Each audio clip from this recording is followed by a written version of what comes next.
Assalamualaikum warahmatullahi wabarakatuh. Balik lagi bersama saya di channel Jago Neon. Ya guys, alhamdulillah pada kesempatan yang baik ini saya masih dalam keadaan sehat, dan semoga teman-teman di rumah pun selalu dalam keadaan sehat walafiat. Amin amin ya rabbal alamin. Oke guys, jadi pada kesempatan yang baik ini saya mau mereaksi dimana menurut saya video ini menarik ya guys, karena terkait hubungannya dengan nanti kita melawan Cina di kualifikasi Piala Dunia 2026 di bulan Juni nanti, di tanggal 5 Juni pas malam takbiran itu kalau nggak salah. Jadi saya menemukan video ini di channelnya Icam Sport. Nah, buat teman-teman silakan kunjungi channelnya Icam Sport, dan jangan lupa support channel tersebut agar lebih maju channelnya, dan caranya dengan subscribe channel tersebut. Oke guys, jadi pada judul video kali ini adalah saat Cina harus menghadapi line up paling mengerikan timnas Indonesia. Judulnya ngeri-ngeri sedap juga nih guys. Seperti apa sih video lengkapnya? Yuk kita saksikan sama-sama.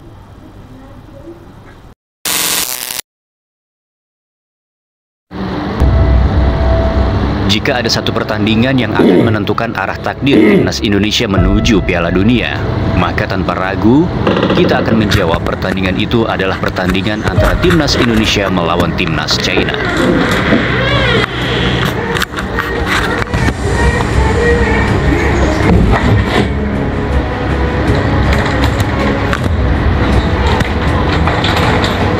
Ini bukan hanya sebuah laga.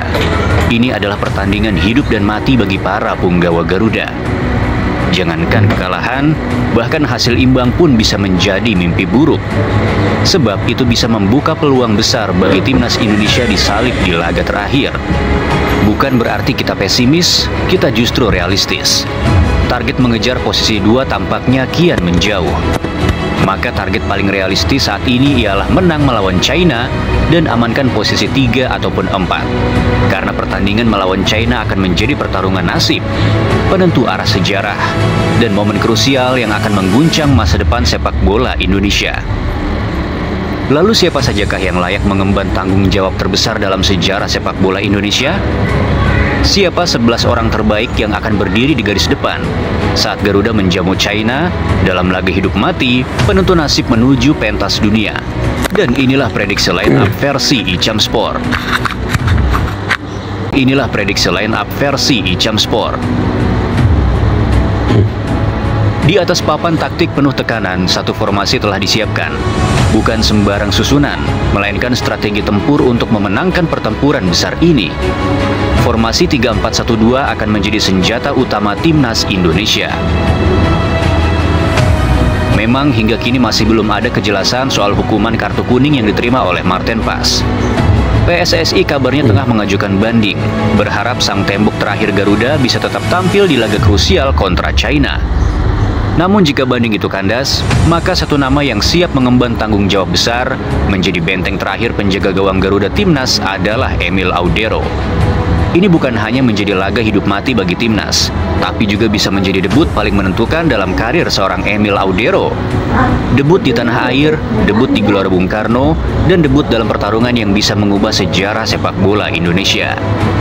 Iya, Emil datang bukan Ya, seperti kita tahu guys ya, teman-teman supporter timnas juga tahu bahwasanya Emil Audero ini sama sekali debutnya tuh belum ada di timnas ya guys. Jadi kemungkinan besar memang yang diturunkan itu pasti Emil ya guys. Emil Mulyadi ini ya guys, si El penanggung omongan bapaknya. Jadi kemungkinan karena pertama kita Marten Pas akumulasi kartu kuning, dan ini kesempatan buat Emil untuk menunjukkan bahwa dia itu tidak jauh beda hebatnya dengan Marten Pas. Oke, lanjut. Kontroversi. Meski dukungan supporter terus mengalir, tak bisa dipungkiri ia masih berdiri di tengah pusaran keraguan dan kritik. Namun justru disitulah letak kisah besarnya. Di balik pundaknya kini, harapan 270 juta rakyat Indonesia bergantung padanya. Di garis pertahanan akan berdiri 3 tembok kokoh, Rizky Ridho, Jay Itzes, dan Justin Hubner. 3 sosok yang tak hanya bertugas menjaga benteng pertahanan, tapi juga menjaga kehormatan sebuah bangsa. Mereka bukan hanya bermain sebagai defender, mereka adalah benteng terakhir, para gladiator yang berdiri sejajar, bahu-membahu tanpa celah. Ridho, Jay, dan Justin, 3 nama, 1 nyawa. Trio pertahanan yang hanya sekali tersungkur, tepatnya saat melawan Jepang. Dan selebihnya, mereka adalah trio yang saat dimainkan bersama, timnas menjadi tak terkalahkan. Dalam sejarah panjang timnas Indonesia, belum pernah ada barisan bek yang sekokoh ini. Mereka bukan hanya bermain bersama, mereka bergerak seperti satu tubuh, satu napas, dan satu kehendak. Dan ketika satu dari mereka absen, kekompakan itu rapuh dan kemudian runtuh, seperti istana pasir yang diterjang oleh badai. Ya, nama-nama seperti Mesil Hers, Jordi Amat, hingga Elkan Bagot mungkin siap menanti di bangku cadangan.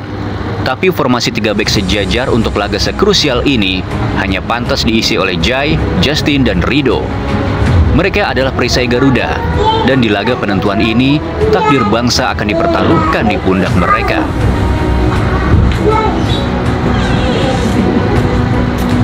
Di posisi bek kiri dan kanan timnas akan ada nama Kelvin Verdonk dan Kevin Dix. Saat kita menoleh ke sisi lapangan, 2 sosok inilah yang bisa menjadi pembeda antara kemenangan dan kehancuran. Duet Kevin Dix dan Kelvin Verdonk, duet yang saat ini bisa disebut sebagai kombinasi terbaik yang dimiliki oleh timnas Indonesia di sektor sayap pertahanan. Khusus nama Kelvin Verdonk, kita semua tahu ia bukan pemain biasa. Ia adalah senjata yang tajam ketika ditempatkan di tempat yang tepat, yaitu bermain sebagai fullback kiri. Namun sayangnya, 2 kali sudah kita menyaksikan Verdonk dipaksa bermain di posisi yang bukan habitat aslinya, yaitu left center back atau LCB. Yang pertama melawan China dan yang kedua melawan Australia. 2 pertandingan mengubah posisi Verdonk, dan yang terjadi 2 kekalahan yang menghancurkan timnas Indonesia. Bukan karena Verdonk tampil buruk, tapi karena ia terbelenggu. Seorang Verdonk yang biasa berlari menyisir sisi kiri, saat ia menjadi left center back, ia harus menahan diri. Bukan karena takut, tapi karena ia tahu ketika seorang center back maju meninggalkan posnya, maka celah yang ditinggalkan adalah undangan maut bagi lawan. Ia tak bisa sebebas biasanya. Ia tak bisa menusuk. Ya guys, dalam nanti di bulan Juni nanti nih kita akan laga krusial itu antara Indonesia dan Cina. Ya, kita memang wajib untuk menang guys kalau kita mau lolos ke round 4. Jadi lawan Cina itu menang harga mati guys. Jadi nanti selanjutnya lawan Jepang ya kalau bisa ini mas seri ya udah syukur tuh. Ya kita tahu ya kualitas Jepang memang jauh di atas kita.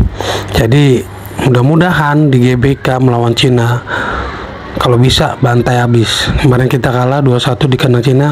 Kalau bisa di GBK bantai habis, ya kan? Wajib menang harga mati. Oke, lanjut ke depan. Dan ia tak bisa menjadi senjata rahasia bagi timnas. Namun saat Verdonk kembali ke habitat aslinya di sisi kiri pertahanan, segalanya berubah. Ia bukan hanya kuat dalam bertahan, ia pun mampu menyerang, meneror, dan menciptakan ruang untuk menyuplai peluang. Dan saat ia terlambat turun, 3 bek sejajar di belakangnya siap menopang dan menutup ruang yang Verdonk tinggalkan. Sebuah sistem yang membuatnya bisa bermain tanpa beban. Dan ketika Verdonk bermain tanpa beban, maka Verdonk adalah mimpi buruk bagi lawan. Menempatkan Kelvin Verdonk di posisi LCB adalah seperti menaruh mesin jet di sepeda kayu. Sungguh mubazir rasanya. Namun menaruhnya di sisi kiri sebagai fullback, itu seperti menyalakan rudal yang siap menembus jantung pertahanan lawan.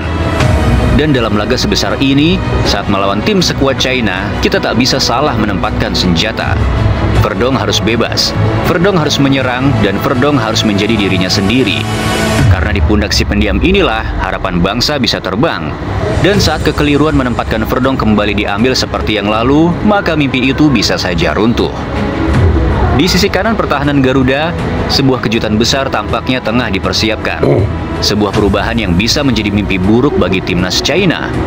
Di leg pertama melawan negeri tirai bambu ini, posisi bek kanan menjadi titik terlemah bagi timnas Indonesia. Asnawi Mangku Alam yang dipercaya mengisi posisi tersebut tampil jauh di bawah ekspektasi. Berkali-kali kehilangan bola, sering gagal dalam duel, dan puncaknya adalah momen yang tak terlupakan ketika peluang emas yang bisa diakhiri dengan umpan atau tendangan keras justru berujung pada bola pelan yang jatuh di pelukan kiper China. Itu bukan hanya kesalahan, itu adalah momentum yang mengubah arah permainan. Sebuah pertandingan yang menjadi penyebab dari tergelincirnya Sintayong dari kursi kepelatihan Timnas Indonesia. Namun kini sosok baru siap mengambil alih. Ya, dialah Kevin Dix. Memang debutnya bersama Garuda tak berjalan mulus. Ia tampil pertama kali melawan Jepang dan Indonesia harus tunduk. Laga keduanya melawan Australia. Ia tampak belum menyatu. Dan yang paling dikenang saat itu adalah gagalnya ia mengeksekusi penalti penting, sebuah momen sunyi yang mengguncang kepercayaan banyak pihak. Ya, ketika melawan Australia, jika aja gitu Indonesia bisa nahan 0-0 di kandang Australia dengan skema total football, itu udah lumayan itu poinnya. Kita jadi kemungkinan 10 guys ya karena memang sayangnya kita memainkan total football jadi malah terbantai, jadi disayangkan. Oke guys, sekian dulu video kali ini, semoga memberikan